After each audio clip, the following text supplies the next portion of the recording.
大家平安，欢迎收听迦南之声，我是尤伯牧师。今天6月3号在家会族，我们要来分享的是趁着上主靠近的时候。先来读今天的金句：趁着上主可寻找的时候，要寻找他；趁着上主靠近的时候，要求告他。以赛亚书55章第6节。经文摘要在描述上帝仆人弥赛亚对万民的呼召，他邀请人免费来买可以饱足，使人心中满足喜乐的食物，邀请万国的人来加入弥赛亚的国度，因为上帝已经与大卫立了约，所以他邀请人趁着有机会的时候离弃罪恶，归向上帝，因为上帝的意念高过人的意念，他的预言必然成就。相信大家都有参加喜宴的经验。经文提到，上帝热情呼召我们上前来享受他丰盛的宴席。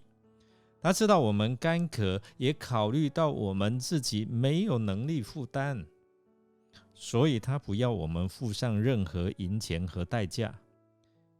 他也可以享受上帝预备上好的酒和奶，这意味着上帝给人类一份很大的恩情。人类不断付出很大的代价，去寻找自己的理想、欲望和幸福的人生，但最后都得不到完全的满足。但是上帝知道我们的状况，所以他便呼唤我们留意听他的话，就是赦罪使人得盼望喜乐的话。他叫人侧耳而听，是提醒我们要慎重其事，因为那可靠的永约是宝贵的。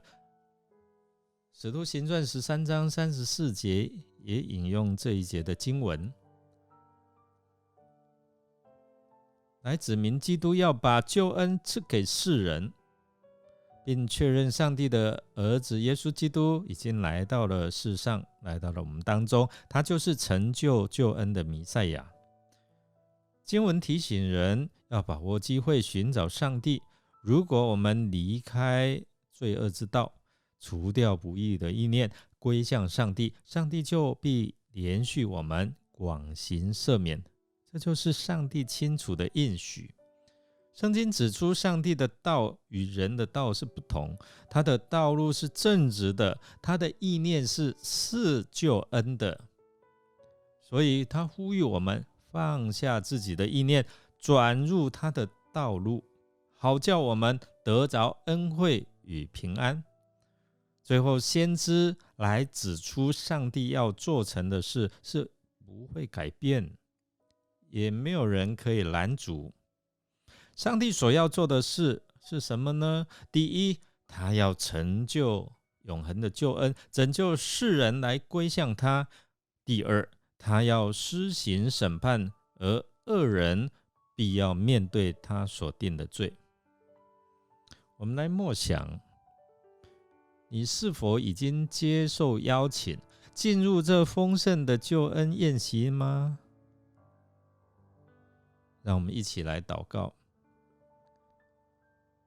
感谢耶稣，你赐给我们有永恒的生命，因为你为我们预备恩典之路，让人类都有机会参加救恩的宴席。求你赐给我们渴慕的心，把握当下，趁着可以寻求上帝的时候来寻求他，使我们可以参与天国的宴席，领受永恒的福气，成为天国的子民。我们这样祷告，靠耶稣基督得胜的名求，阿们。感谢您的收听，如果您喜欢我们的节目，欢迎订阅并给我们好评。我是尤伯牧师，祝福您一天都充满平安、喜乐，还有盼望。我们下次再见。